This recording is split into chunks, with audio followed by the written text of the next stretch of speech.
Casey, have you ever had that experience where you are really excited about a movie and you really badly want to show it to your friends, and you either bring them to the theater or you have them over for a movie night? You watch the movie with them and you're just like, oh, it's as magical as it ever has been for me.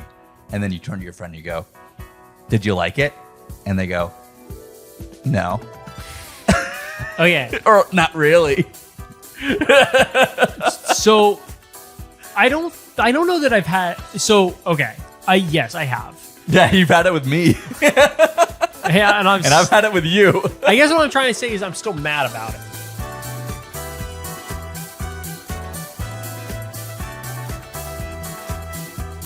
You're still mad about I it? hate if you don't like a movie I like. Like, I hate it. It burns in my soul. So what I was trying to get to, though, what I was trying to say with this is that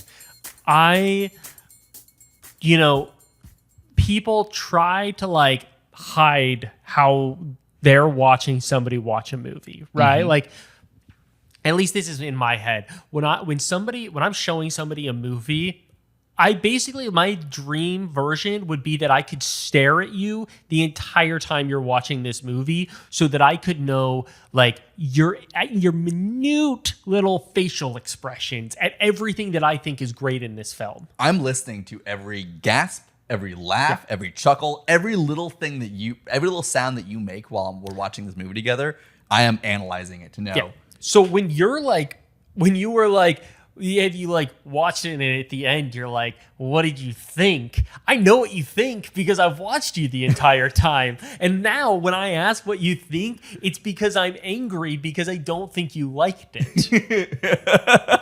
I've had two different experiences. Sure. Though. I've had the experience where I thought someone didn't like it, and then it turns out they did. Yeah, that's most of the time. Yeah, but I've also had the experience where I think someone likes it and then they hated it. Yeah, so what we thought we would do today is actually go through some of these movies that we've shown each other. And so this is something that Charlotte and I have started doing, which is, we have things, obviously, you and I have things. Every friend has things that they don't necessarily see eye to eye on with their friends. Mm-hmm. And so what we've started doing is saying, man, I wish that you could experience this the way I experience it. Because I understand that you're not going to change your mind about it. I understand that it doesn't work for you. So I don't wish that you would just change your mind. Instead, I wish that you could just experience it from my point of view so you could really see how great this is. And in all honesty, like, I think that's something we'll be able to do in the future, or at least our children's children will. Well, excuse you. You don't believe in science fiction? I don't believe that we're going to... That's changing. You don't think that we're going to be able to record memories and experience other people's memories? Okay, that's different than you could literally be me and like experience it the way I experience it. I think that in the future we'll be able to experience other people's memories. And so you'll be able to feel like you're record backtracking. and share You're backtracking. your memory of that experience. Okay, but does that mean that you can just watch it? That you feel like every emotion with it? What does that mean? I think that literally the exact experience that you had in your head, of every emotion you felt, every thought you had while watching the movie, will be able to be recorded, and then I'll be able to experience it. And you actually think this? I don't necessarily think that it'll happen in our lifetimes, But I think you that think they in will our find children's? some way to do it. Maybe. Look, I'm not up on how this technological research is doing. I don't think there's any chance this happens. Ever? No. Oh, that's sad. Why is that sad? I don't know. I think we deserve this. No. I'll tell you why this is a hellscape and why you're totally wrong about this. If you're saying, oh, I'll be able to see it from your point of view, sure, whatever, that'll happen. Like just through your eyeballs? But that's not what you're saying. No, that's not what I'm saying. That's boring. You're saying that you will feel it. Now, okay, if I get like a little fluttery feeling or if I get like a vague sense, sure, maybe that's something. I still think that that's a hellscape, but I understand why you think that's possible. If you think that I will feel all of the exact same things that you felt when you had this experience of like, like for me, like, oh, you can go and you can watch my proposal to Charlotte. Yeah. And you'll feel all of those same exact emotions. No fucking chance on your life this is happening for you. Why? Is because number one, brain's too complex. We still don't know how these things work, man. Of course we don't. And we But we will in the future. I don't think we will. In the future, we're going to know everything about the brain. I don't think we will. The final frontier will be closed off. I don't know that we're ever going to get to a full theory of everything, which would be required for us to understand how this brain works on like an emotional and all of that scale. I don't know that we're going to get there. We might get there. And at that point, we have to morally say we can never do this. Why? Is because you are changing your entire brain chemistry. At what point do you stop being you and you start being me when you do this? Ooh.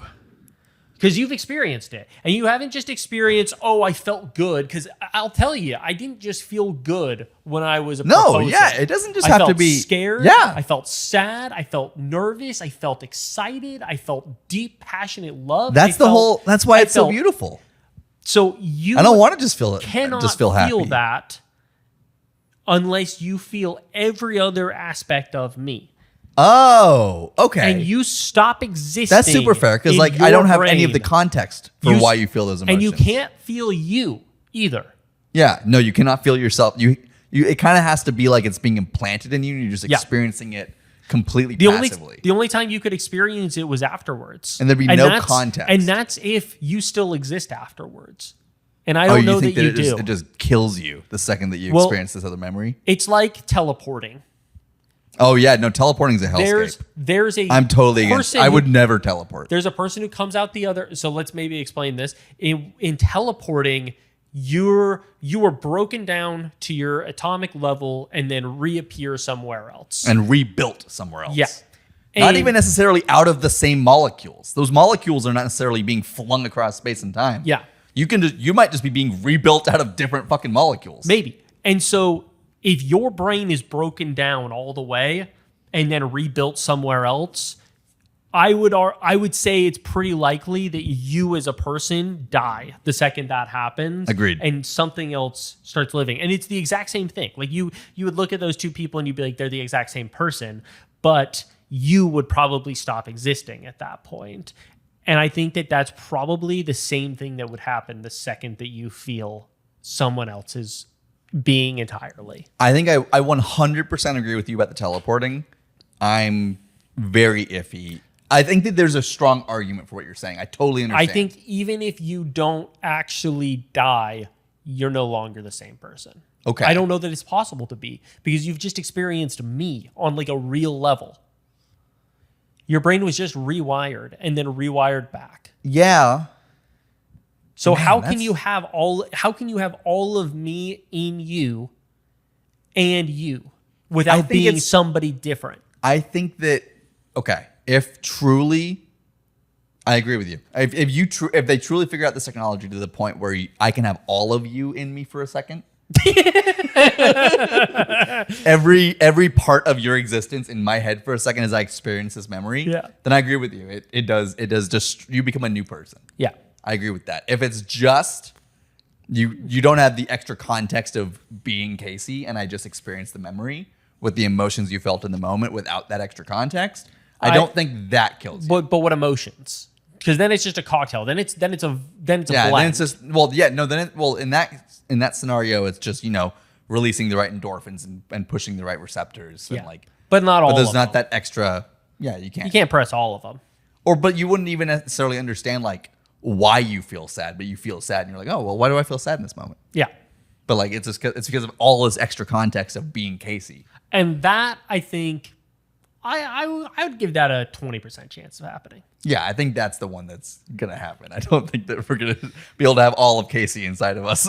That's why I wanted to clarify the different stages of what that could be, because I think there's one that I don't think is possible. Don't ever teleport. If you ever get the opportunity to teleport, just don't do it. No. The only reason to teleport is to make the ultimate sacrifice to save the world. If you have to teleport to save the world, then it's okay. You've made the ultimate sacrifice. You wouldn't do it to save your family? It has to be the ultimate sacrifice. Any situation in which you would sacrifice yourself to save someone, go for it. Okay.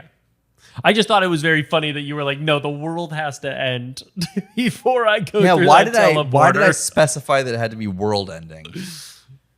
Is there something? Was there a reason I made that choice? I think that you value yourself very highly. I do value myself very highly. That's accurate. But And maybe you value yourself more than like 1 million people, but like 7 billion. Yeah, I mean, I'm willing to sacrifice myself for. There's over 8 billion people now. No. But also, look, I'm a big Trekkie, and I just want to be clear. I have decided unilaterally that teleporting in Star Trek, it's the same person who goes in who comes out. Oh yeah, I've just decided that's not a thing in Star Trek. Yeah, you can't watch any show that has teleporting and say they die. Yeah, unless and the become a show new person. literally is dealing with that, which I don't know that any do. So They did have there's an incredible episode of Star Trek Voyager where 2 people get combined in the teleporter and become a new person with a completely distinct personality, and they're like trying to figure out how to like get the 2 crew members back. And then the new person is like, please don't kill me. I'm a unique person. And they force him back into the teleporter and separate him into 2 different people again. And then everyone just goes on about their lives. And they just straight up murdered this new person. that's a lot. The episode is Star Trek Voyager. It's called Tuvix. Incredible. Yeah, that's bleak. That's bleak. Okay. It's very bleak. So what we're going to do is that we've each come up with 3 movies that the other person has not really liked or whatever else, that we've seen some of these together. We haven't seen some of these together. I think the ones I'm going to... We've never watched. No, There's one. Sorry, I don't want to spoil it. I probably just did. Probably people can guess based on what I just said. We haven't seen that one together. I don't know which one. Yeah, you don't know mine. So why don't we start out with the one? We're gonna go from 3 to 1. So we're gonna go from like least important to most important. So why don't we start off with your first? Okay, so my first one is a movie that I absolutely loved, and like this movie, in my opinion, is a total masterpiece. Okay. Of its time. Because you guys ruined it for me. Oh no, I ruined it. Yeah, this was a top 10 movie for me that I absolutely loved. I saw it for the first time back in film school, blew my mind, inspired me unlike anything else. And then I watched it like 2 or 3 years ago with you and Dora. Yeah. And you guys ruined it for me. And I have never thought about this movie in the same way since, and that movie is Moulin Rouge. This movie... Thanks. Oh. Thanks very much for killing my my passion for this film. Dude, because I love a musical. Yeah. And Moulin Rouge brings a musical to a whole new level. They reimagine these songs. The cinematography is gorgeous. The effects are weird. The characters are weird. And it all just comes together in this great way. And I rewatched it with you guys, and I went, and you guys had some good points about why this movie didn't age well. And I was like, and that was truly a moment where I was like, I wish I enjoyed it while I was watching it with you guys. Yeah. And then I was like, I wish they could have seen it through my eyes. But now that I've heard your points, yeah, you know what? It doesn't age well. So this is the reverse, where you then saw it through our eyes. Yeah, and it ruined. And I wish you had just seen it through my rose-colored glasses That's actually a instead. super good point. It's way easier to see it negatively through somebody else's eyes than to see positively through someone's. So that's true. So that's a good point. Now, Moulin Rouge is not a movie I like. It was a movie that... You hadn't seen it before I showed it to you. I had kind of seen it before. Oh, okay. My sister was a huge fan of Moulin Rouge, and Utah people just in general loved Moulin Rouge. Even though it's not my favorite anymore, I will never fault someone for liking it because it was a banger of a movie. Yeah, I didn't really like it. I don't hate it, and I appreciated it more when I watched it with you. But the movie clearly has flaws. It's not perfect. And that's part of what I don't like perfect movies. That's not true. I like some perfect movies. There's some pretty perfect movies that we like. So, but also, What's the name of the director? Oh, Baz Luhrmann. Baz Luhrmann. Okay, Baz Luhrmann. Awesome. Weird films though. Yeah, very weird films. Sometimes not approachable. Like, yeah, definitely. I agree with that. He's not one of my favorite directors. I love Romeo plus Juliet, but like it is not a very approachable movie, and there are parts where you're just like you're twisted up in a pretzel because you're like, I can't tell if this is really bad or good. Mm-hmm. And I think that the problem with Moulin Rouge is it kind of falls into it falls a little bland at times, and I think it's because of the characters. The characters are a little bit wet blankets. I would not have agreed with you until the last time we watched it together. Yeah. Before that, I would have said these characters are fascinating. Well, not fascinating. I think that the experiences they went through are fascinating. Yeah.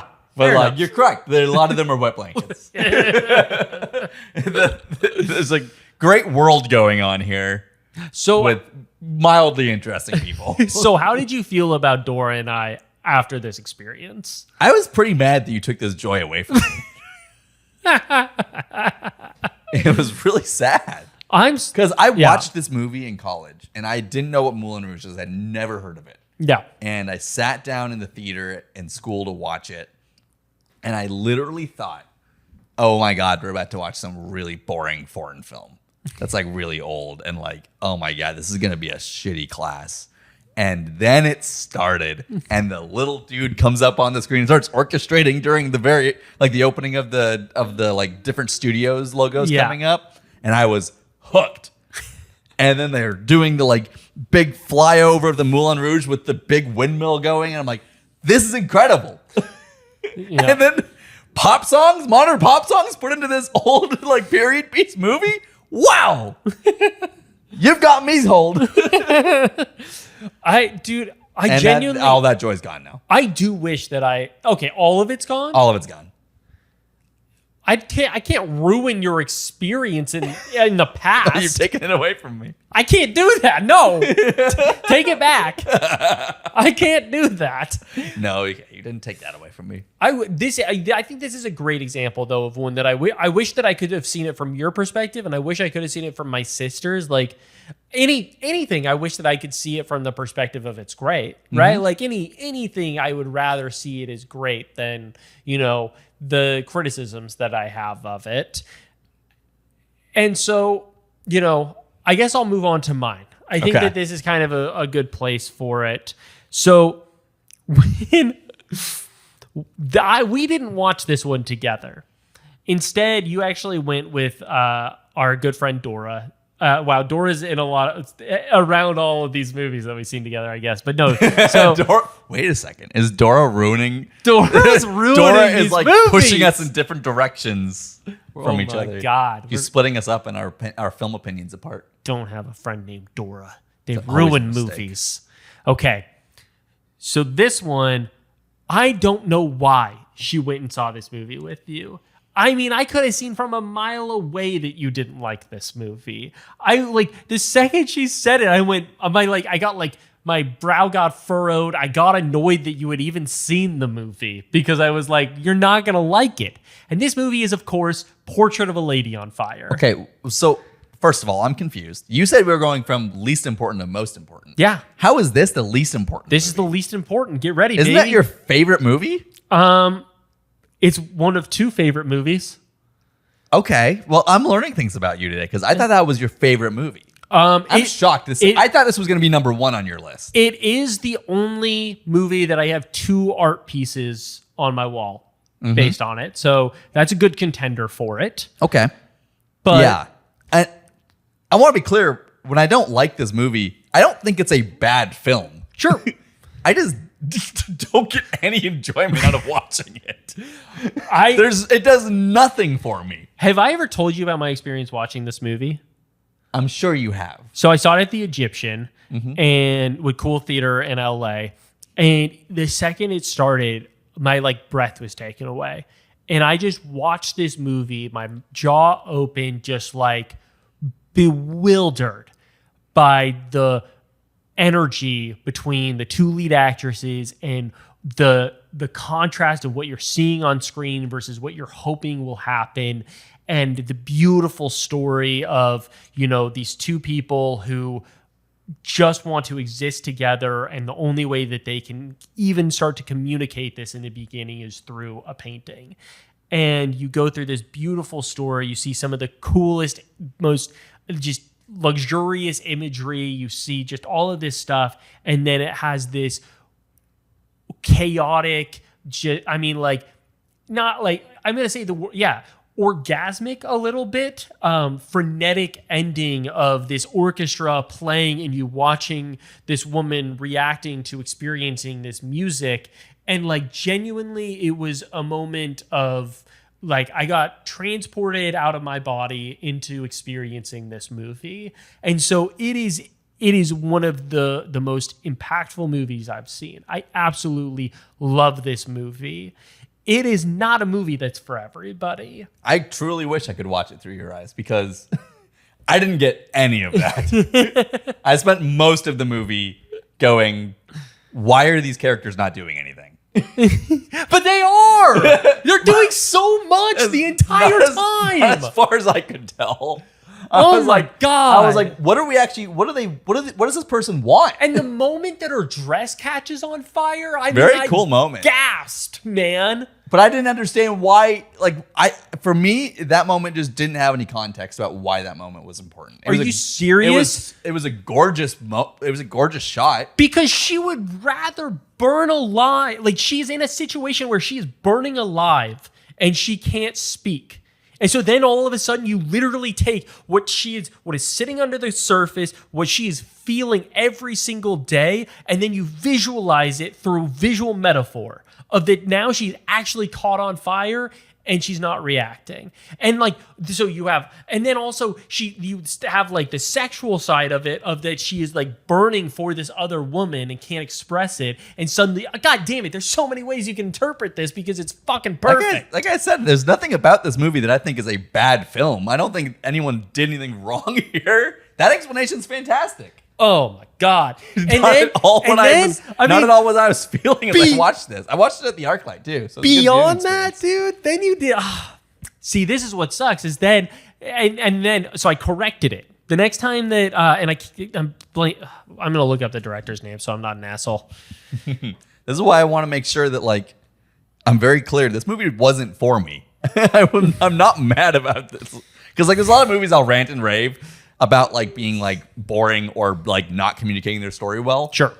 I think this movie just wasn't for me. So Celine Sciamma. So after this, she comes out with this really, I mean, this is maybe one of the most like fragile, small movies that I've seen, which I mean that in really positive ways. Petite Maman. Oh, and I didn't realize that was the same person. You didn't see that, right? I didn't see it, no. Yeah, because I was like, Dora, you and I are going. I mean, you pitched it to me, and I was like, that's not me. Oh my God, dude. I got out of that movie and I sobbed. Like, I just love Celine Sciamma so much. She makes such good movies. And so I understand that I understand that movie's just not for you. And like, that's okay. I just laugh at Dora for not getting that. She was so mad afterwards. And I was like, Dora, what the fuck is wrong with you? Why did you think he would like this movie? It's not his movie. All right, go on to your second one. This is a really weird movie to go on to after talking about Portrait of a Lady on Fire. Oh, I love that movie. Do you want to talk about your piece of art that you have on the wall for it, though? Because it is a real cool piece of art. Yeah, this was something that Charlotte got for me. I absolutely love it. It's directly behind me at my desk. It's called a Frome, and what it is that it's this paint or this image where it's lines. It's all just vertical. Yeah, vertical lines. Yeah, up and down. Just vertical lines straight across this little rectangle. As you go, whoop. Vertical lines that go across this rectangle. Can't be more clear about that. And what it is that each vertical line represents a different shot from the movie, and it's the primary color of that shot. And so you have it going throughout. And with that movie, it's a lot of greens, a lot of dark browns, and then vibrant blues. What I love is that you can see the shot with the fire because there's a bright red line there. So there's different things that you can see, and you can really see like how the movie's color story tells itself. And it really does elicit the feeling of like, oh, that is a Portrait of a Lady on Fire when you see it. Yeah, absolutely. If you've seen the film and you look at that, you're like, oh, those are the colors that I recognize. Yeah, and the second one is I still have my ticket stub, which I framed. Oh, that's awesome. Yeah, it's the only ticket stub I've ever kept. From the Egyptian. That's cool to also have it be from the Egyptian, too. And yeah, that it was an actual local not theater. Just like AMC. Hey, man, we both like AMC. AMC's great, dude. Doesn't change the fact that I would love if there were local theaters still. So this is a weird film to jump to after Portrait of a Lady on Fire. But the second film, here's what I want to ask you before we go into it. Why do you hate animated movies? I don't hate animated movies. Why do you despise the joy that animated movies bring to people? There are a lot of animated movies that I really like. What I don't love is feeling like I have to enjoy animated movies. Who makes you think that? Dude, everybody's like, you want to watch this animated movie? And when I'm like, no, I'm not really in the mood, they're like, you're not in the mood for this animated movie? I can't believe you wouldn't be in the mood for this. Even though I can speak for hours on my love for Studio Ghibli, for WALL-E. Like, I like animated movies. I just don't feel like I'm not a part of this generation because this generation fucking loves animated films. Dude. I mean, you like Toy Story, right? No. You don't like Toy I Story? don't know. I kind of get bored by it. I loved it as a kid, but no. Okay, you did like it as a kid. Yeah, and Okay. I'm not about to say that it's not like a triumph for film or something. Like, yeah, it's like a perfect movie. But it's not my movie. No. That's shocking. You don't like Toy. Wow, you really do hate animated movies. I thought I was being facetious when I said little that, Woody but you've doll really proven it. all through my childhood that I absolutely loved. Aww. Yeah. I used to think my animals would come alive.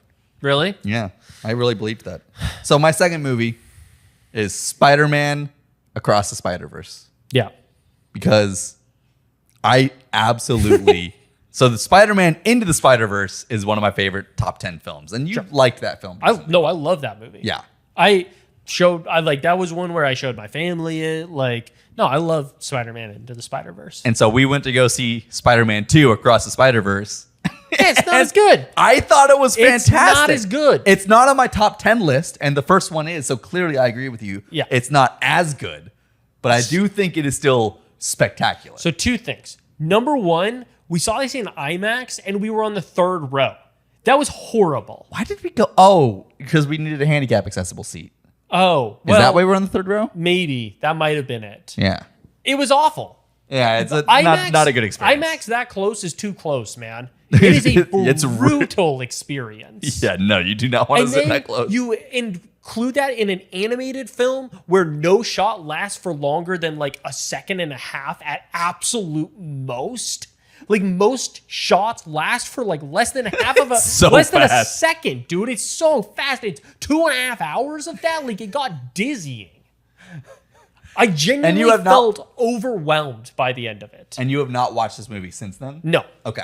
So do you think that you hate it because of the viewing experience? Hate it is way too strong a word. Do you think that you did not enjoy it because of the viewing experience, or you think there's actually like the story or the style that didn't work for you? I think I think that the viewing experience severely tinged how I felt about it.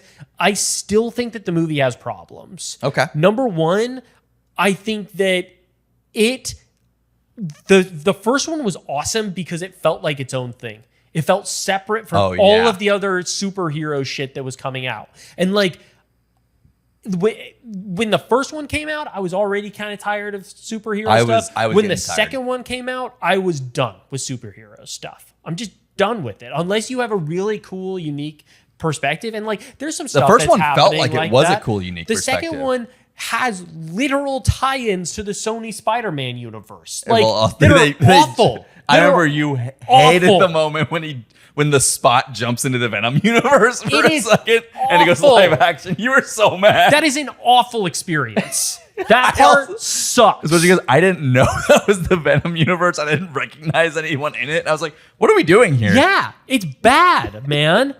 It is bad. And you cannot have what is supposed to be a perfect film that is beholden to this other stupid homework you have to do. I just don't think I do not think that you can have a perfect film and do that type of bullshit. I just don't think it's right. I think that you're correct about that. I mean, imagine that you're watching The Lord of the Rings and you're in the climactic moment. Aragorn has just like brought the like ghost warriors on, and they're screaming off of the ship and everything. And he looks over at Legolas, who isn't even in this fight, but whatever. Like, and they look at each other, and he's like, "Yeah." Also, Mario's here. Or Thor just shows up all of a sudden. It's like, yeah, Thor did a quick cameo. Look at that, everyone, Thor. Just awful, man. I do find that part unforgivable because every time I watch this movie, I have to watch that. And I really liked how separate it was from everything else. Yeah. And the fact that it really felt like it was a standalone thing with its own opinions. And now it's like, oh no, this is just part of the same like big MCU or whatever. Yeah. Now, the other problem, which isn't like the worst problem in the world, but do you remember the plot of that movie? Yeah, absolutely. Okay.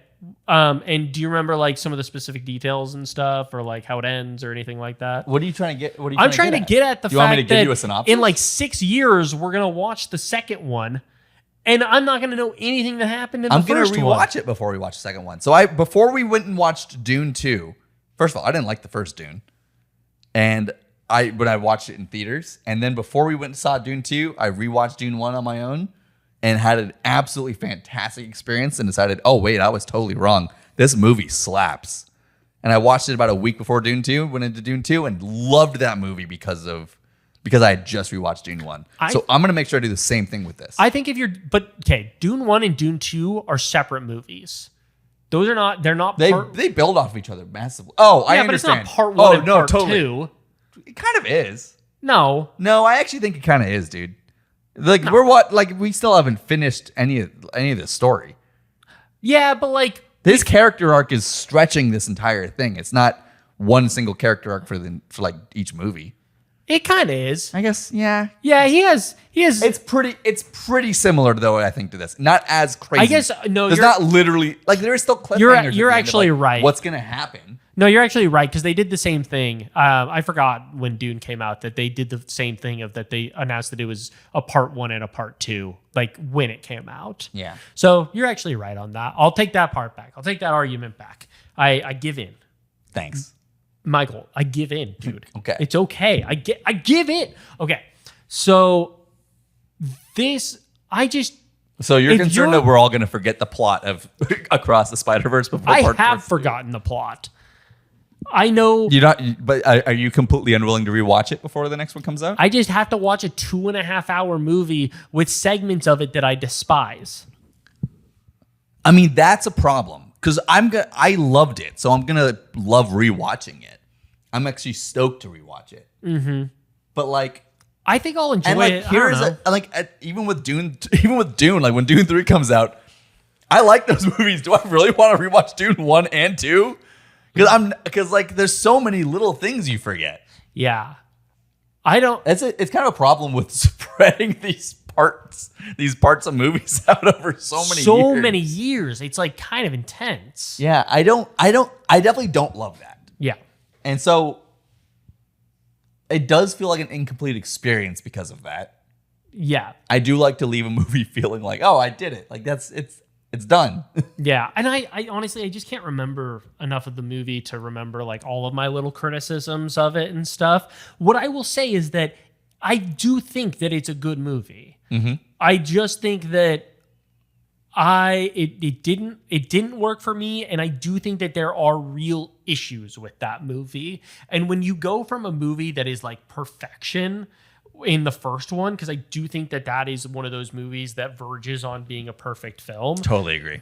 You go to this second one that people were like, it's better than the first. And I'm like, there's no fucking way this is better than the first. It's not better than the first. And you're kidding yourself if you say that it is. Okay, people can have opinions. I don't have to be that harsh. This is where the ultimate opinions on film come from. Yeah. If you don't agree with this show, then you're against the baseline. I think there are problems with it, and I think that it was more beholden to the bullshit of the rest of superhero films than the first one. Yeah, that's fair. All right, man. This next one makes me grouchy. And it doesn't make me grouchy that you don't like this movie. I get grouchy because of the experience of watching this movie. Where are we go? Because I got shook by the fact that Portrait of a Lady on Fire was number 1. I thought I had like some idea of what was going to happen here, but now I'm totally confused. What movies are more important than that I didn't like that you like? So this movie, Michael and I, we do some writing every once in a while. We like to write feature films and stuff, and we were like, you know what, we should write a rom-com. Like that'd be This is number 2. That would be so fun to write. I thought this was gonna be number 3. That would be so fun to write a rom-com. Yeah, it would be fun to write a rom-com. You know, we should watch this movie. We also watched some awesome Nora Ephron movies together to like learn about rom-coms, and we loved those. Don't defend yourself. Don't defend yourself. So we're working out in the park because it's like COVID or something. Or something. We were working out in the park for a full year for some reason. Maybe COVID. Could have been something else. So we're working out in the park and we're like, maybe we should write like a horror rom-com. Like that'd be super fun. Still a great idea. And I was like, you know what? We should watch a rom-com. And Michael was like, yeah, you good if I invite like Connor and we can invite Dora to like we could watch. Connor was my roommate, by the way. He was also home all the time because of COVID. It would have been weird to not invite him. We could watch them digitally because what we were doing is that we weren't hanging out in person, so we would watch these movies over Zoom together. We were hanging out in person outside at the park and then not coming over to each other's houses. Yes. And I was like, okay, yeah, that's chill. Yeah, we can all do that. And we'll watch How to Lose a Guy in 10 Days, which is one of my favorite rom-coms and is one of my like childhood favorites. And I was like, hey man, just see, like, it's not the best movie. I need you to understand, like, it's not the best movie. I'm not saying it's the best movie. I'm saying that, man, it is the epitome of a rom-com. I actually don't remember any of that you giving that extra context. You can't understand the 2000s like film scene without How to Lose a Guy in 10 Days. So we start watching this, and we're watching it on Zoom. First of all, watching movies with people on Zoom is a painful experience.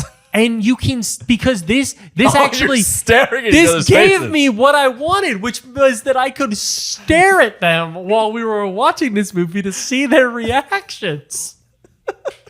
And Dora and Connor look progressively more angry. And then I see Michael go from like laughing at a couple of things to stone-faced as I have 3 people just hating the experience of watching this movie for 45 minutes. I mean, I'm sweating watching this movie as I'm like, they fucking hate this. We're getting to some of the best things. Dora and Connor despised it. So I was like, this movie's ridiculous, but like it's chill. As like we're like, oh man, we didn't even get to like the next game. We got to like where she had created the scrapbook of the children. And you got too mad and had to end it. So like 45 an hour in, I went, guys, we gotta stop. You all hate this movie. Which wasn't even the point. We were supposed to be watching this to do research on rom-coms. Look, I'm still so mad about this. I can tell. It would have been weird to not invite Connor. And then because Connor was there, we were not to invite Dora because we were a COVID pod. We were, and I love Connor. He's a very sweet guy. But if he doesn't like a fucking movie, he's not down to pretend. No, he despises it, and he actively makes it clear. Oh. Yeah, and like, look, I don't know how much of my perception of that movie was colored by Connor and Dora, and how much of it is actually my opinion. I think so. I was pretty chill with it when it started, but it definitely is not good cinema. No, but it's not. No, that's not. Yeah. So this movie is absolutely one where the experience definitely ruined it. And I'm not saying Connor and Dora necessarily. I don't think it's a movie where Connor would ever enjoy it. So like, I don't think Connor should ever watch that movie. It's just not for him. I think if you, me, and Dora had watched it in person, we would have been able to laugh at the badness of some of it, yes, and the dumbness of Connor, it, and the clear 2000s-ness of it. Connor does not laugh at badness. Yeah. Connor just goes, this is bad. And I cannot enjoy. That is super reasonable. Yeah. But this isn't the movie for that. No. And so I think that your experience would have been a lot different if we had all been in the same room together, all been able to like talk about the movie as it was happening. You still wouldn't have been able to have the experience of me watching this as a kid with my mom and sister and being like, this, I mean, really, the moment she shows the scrapbook, because I don't even think we got to this part. I have no idea what this is. This is so funny, man. So she creates this scrapbook of her and Matthew McConaughey's children would look like, and they're just these awful looking children. And like as a kid, there's nothing funnier than that, of her being like, Benny, look at our children. How self-aware do you think this movie was? Do you think it knew what it was, or do you think that No. I think they were trying to make like a really good rom-com? Well, okay, you need to hold off. It is a really good rom-com. Okay. Were they trying to accomplish like Nora Ephron level of rom-com, and they failed? Think you misunderstand. Or were they trying to do their own thing? You don't get how popular this movie is, dude. Is it still really popular? Yes. Or was it just popular then? No, this is an all-timer. No, this is a straight up all-timer rom-com. That doesn't make any sense to me. It is probably top 10 rom-coms. That's wild. Maybe. It's great. It is a great movie. It's not. Do you want to rewatch it? Yeah, I'm Just super down. I'm super down. Yeah, we should. Do we invite Charlotte, or is Charlotte not invited? No, Charlotte loves this movie. Okay. No, genuinely. Do we invite Bex? Does Bex like this movie? I think Bex might actually already know this movie and like it. Yeah, you should ask her. I'll ask her. If she likes it. I feel like she'd probably like it. Okay, but she's not invited if she doesn't like it. You have to accept. No, you do have to accept that it's a 2000s movie, and that comes with a lot of, like issues in pacing, in like inappropriate jokes. Yeah, I don't remember how many inappropriate jokes there are. There's probably some gay jokes. Yeah, there's probably a quirky gay character. No, I don't think there's a quirky Although gay we still character. do the quirky gay character all the time. Yeah, all the time. Yeah, I guess that's still allowed. Yeah, fucking Pete Davidson in whatever that stupid Netflix movie was that everybody loved. The one that you liked, where they have a dinner on the rooftop and it looks like a Budweiser commercial. Oh, Set It Up? Yeah. Yeah. I mean, no, Pete Davidson was not a good part of that movie. No, he's awful in it. It's an awful character. It's That's just like a decent movie. It wasn't great. Yeah. But that movie is trying to be How to Lose a Guy in 10 Days. Got it. That is the type of movie that movie is trying to be. Okay. Yeah. That's fair. 100%. Literally all of those movies. Everything being that it's a writer who's just wants to be something else is, I mean, it's Nora Ephron too. Yeah, but I think they're all trying to be Nora Ephron. And like How to Lose a Guy in 10 Days is definitely, I mean, they literally have a Nora Ephron, she goes to a Nora Ephron like screening. Wait, really? Yeah. Oh, that's great. So 100%. Anyways, man, yeah, we should rewatch it. Okay. I think you'll enjoy it. We'll rewatch it. Again, you'll never be able to see it from like childhood Casey laughing so hard. What if I hate it again? What if I just don't like it? What's going to happen? We'll stop and I'll go watch it with literally like every year, my mom, me and Charlotte watch this movie. So it's fine. Oh, that's beautiful. I've got my family to watch it. You'll forgive me if I don't like it? You can't. Because I am a little scared that you'll never forgive me. I won't forgive you, but I'll accept it. Okay. All right, give me your number one. All right. My number one movie that I wish you could see through my eyes is one of my 2 favorite films of all time Okay. that swap back and forth. The movie that one of those 2 movies we both agree is a fantastic film. Yeah, I'm guessing that's Saving Private Ryan. Saving Private Ryan. Yeah, I mean that We is both one of love it. That's one of my favorite theater experiences was seeing that 70 millimeter on the 4th of July. Did we see it, or was it Veterans Day? Veterans Day. Yeah, You're we right, went it was and saw it Veterans in Day. 35 millimeter on Veterans Day, and it was like an old faded print with like the colors kind of mess. Like the colors would change between the Yeah. reels because they were all different. Like they'd all experience different like Aging conditions and, and like- things like that. Oh, man. And the sound would go weird every once in a while as they like switched between reels.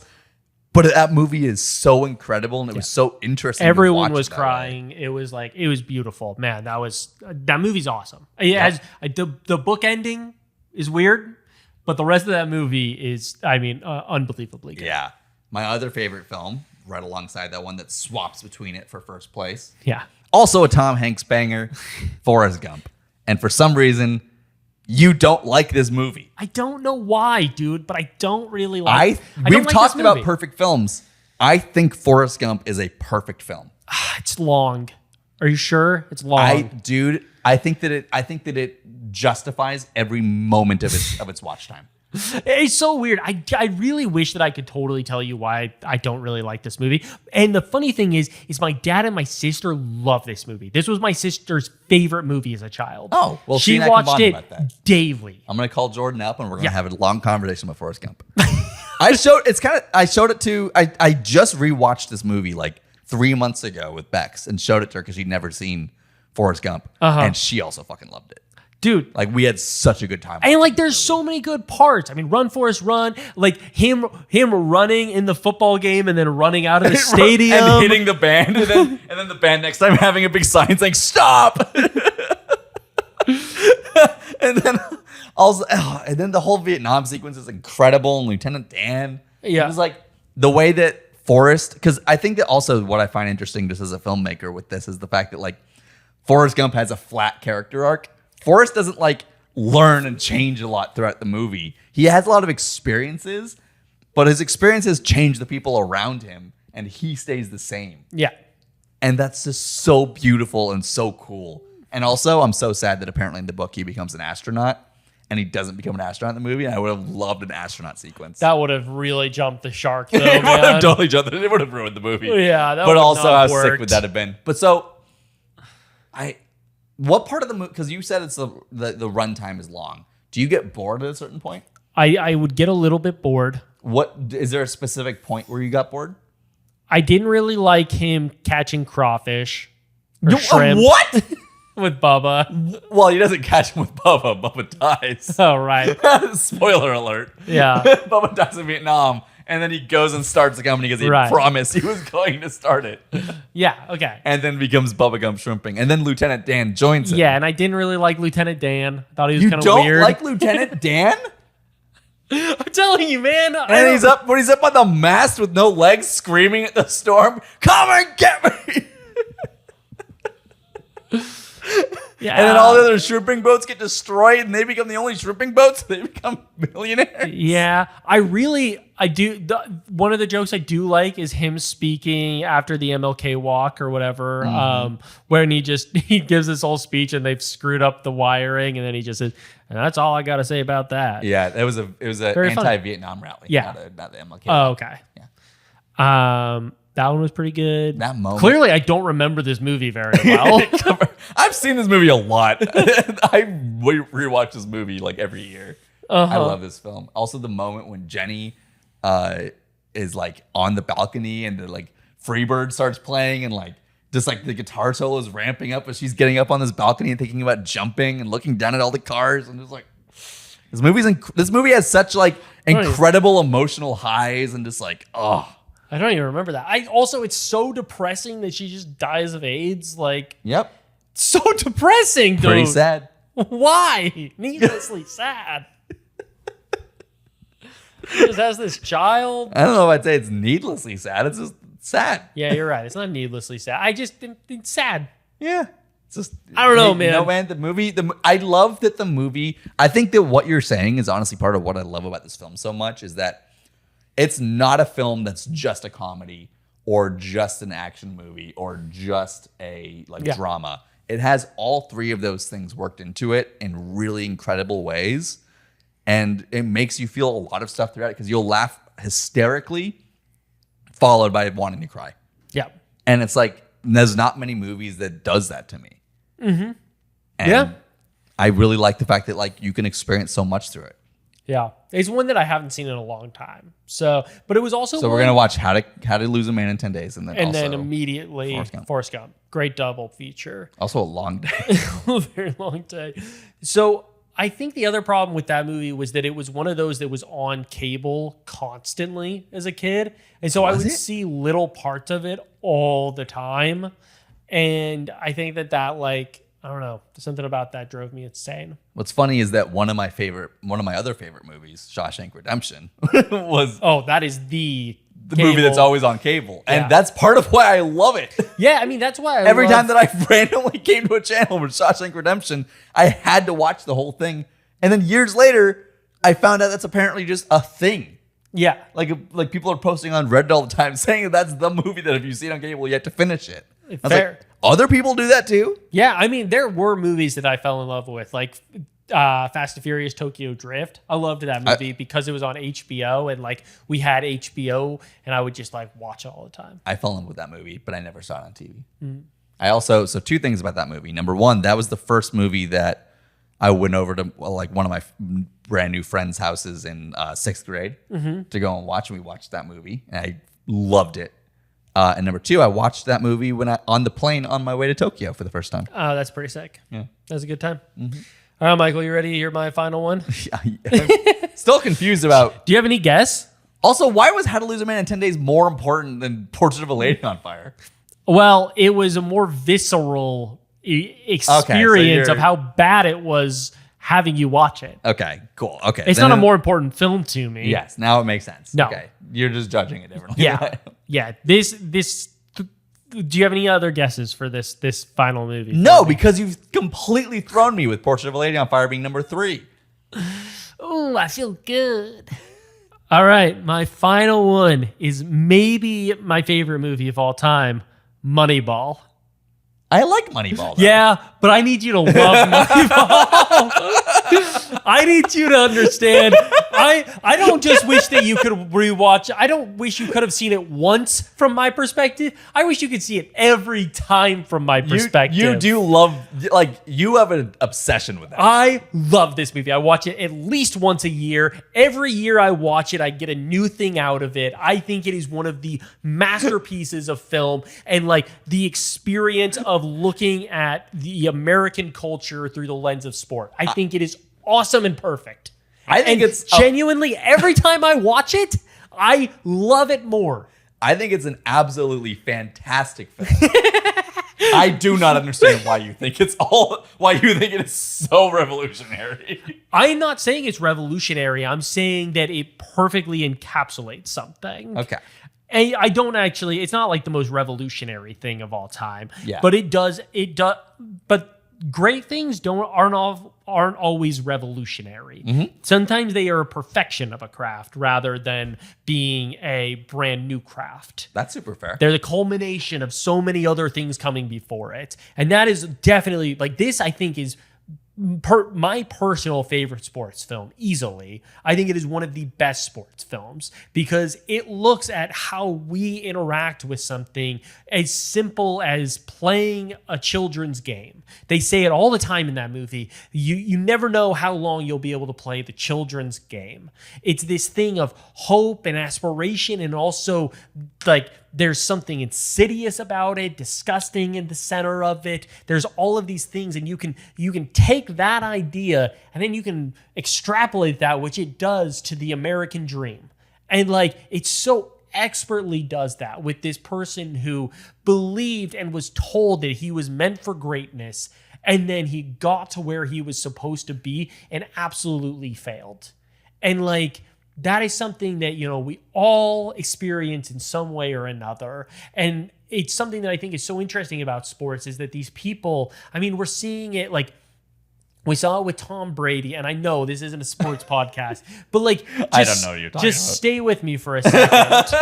You see it right now with Aaron Rodgers. You see it with all the greats, is that they, for a time, are the best player in the world at what they're doing. And no matter what, time is undefeated. At some point, they will become one of the worst in the league, and they'll have to leave it. Or they'll become too old and they'll have to leave it. No matter what, eventually time catches up with you.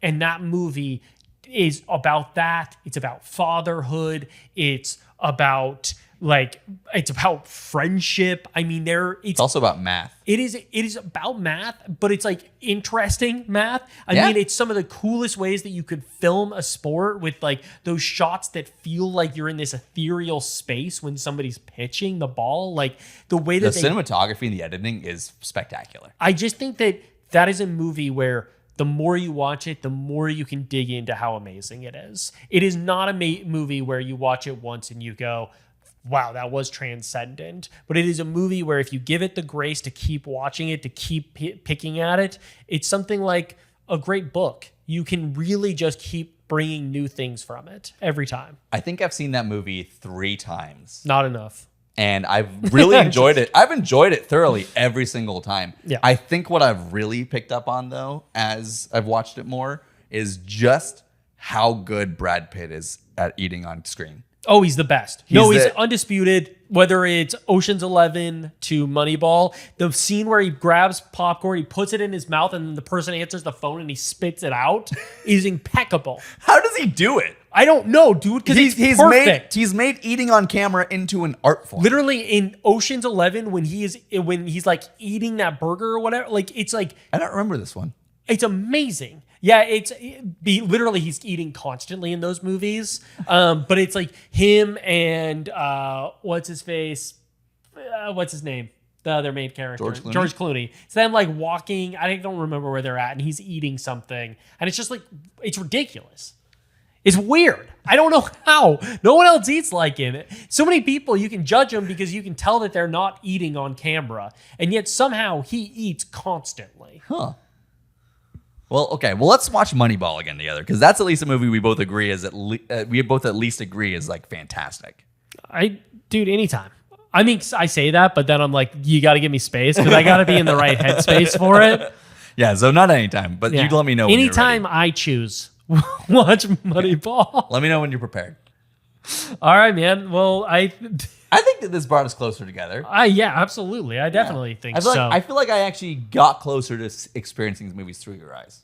I think that I think so too, and I think that what I would love is to watch some of these movies again and try to see it from your perspective and just like try to accept that it's a great movie and then try to unearth why it's such a good movie.